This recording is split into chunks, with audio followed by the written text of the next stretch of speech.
right, have you ever heard of no spending January? It's kind of like dry January, but instead this one hopes to help you save on some of that extra spending you may have did within the last year.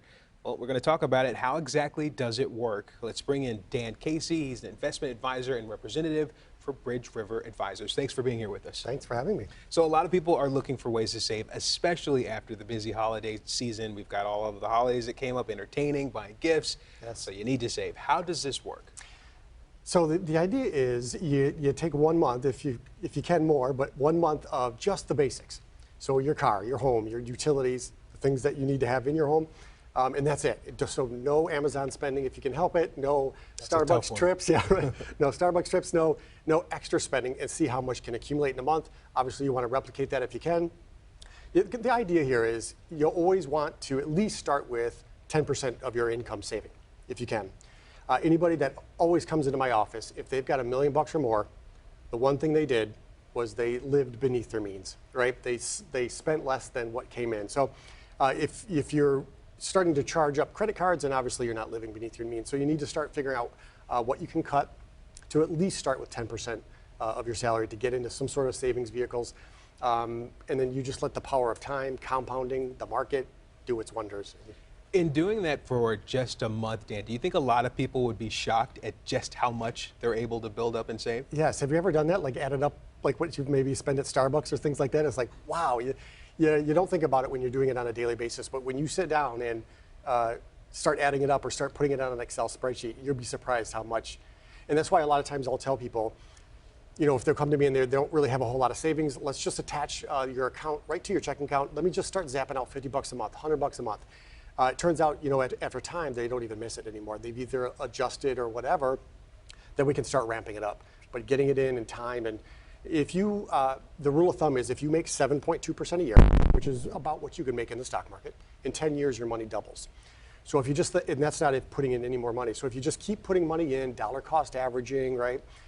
It's amazing with time and saving and compounding in the market, and you can have a significant savings pretty soon. I know it's hard too for a lot of people to, one, break bad habits, but also to embrace this change, because you mentioned Amazon. That was one that triggered me, like, well, I don't know about that. They make it so easy. They make it so easy, and before you know it, it's like, I spent that much this month. Right, exactly. So how do you even start that process if you're one of those people that's kind of a little weary about just letting go? Yes. So really, and that's really what it comes down to, back to this try it for a month thing, without spending anything extra that you don't absolutely need. And then see how that feels, see what you could live without, and then maybe start adding back in. You don't want to have zero fun, right? You got to do something.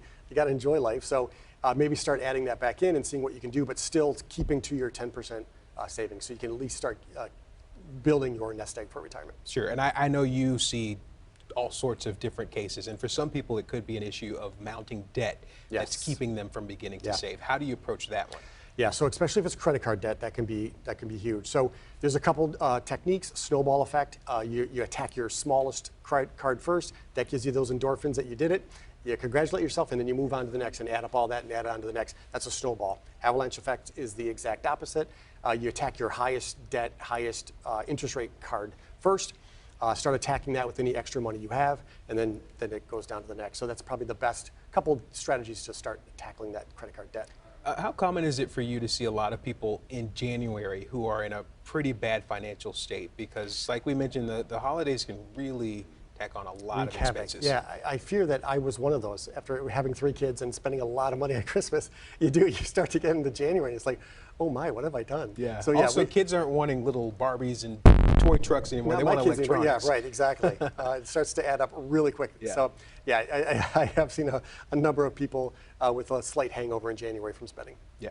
So when you get to that point and it's like you're feeling like you're in over your head, it can feel like it's something that you can't really grasp, like it's not as tangible, but it sounds like it's really just a matter of implementing some of these small changes, and you can see those big results. That's exactly what it is. Just start with the small changes, and again, once you accomplish something like that small, you're proud of yourself. You know, congratulate yourself. Maybe give yourself a small reward, and that just amps up to keep going. Okay. What are some of the worst habits that you find that people have that take away from them being able to save? I know you mentioned shopping. Sometimes it can even be lunch.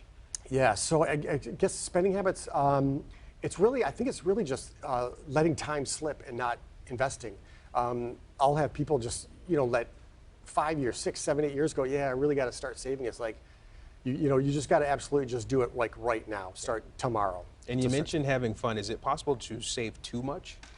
Well, yes, because if you save too much and you're not even having fun, then what's the point, right? I get people coming into my office where they've saved so much money and they scrimped so much during their life, and it turns out when I do a quick analysis, they're not even going to be able to spend all the money that they saved. They're just going to give it to their kids.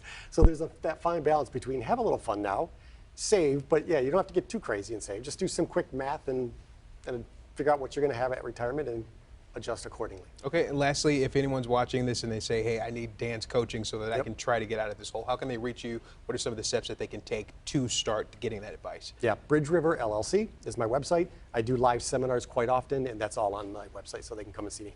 All right, and we'll have that information on our website for you, cbsdetroit.com. Dan Casey, again, thank you for joining us. Thanks.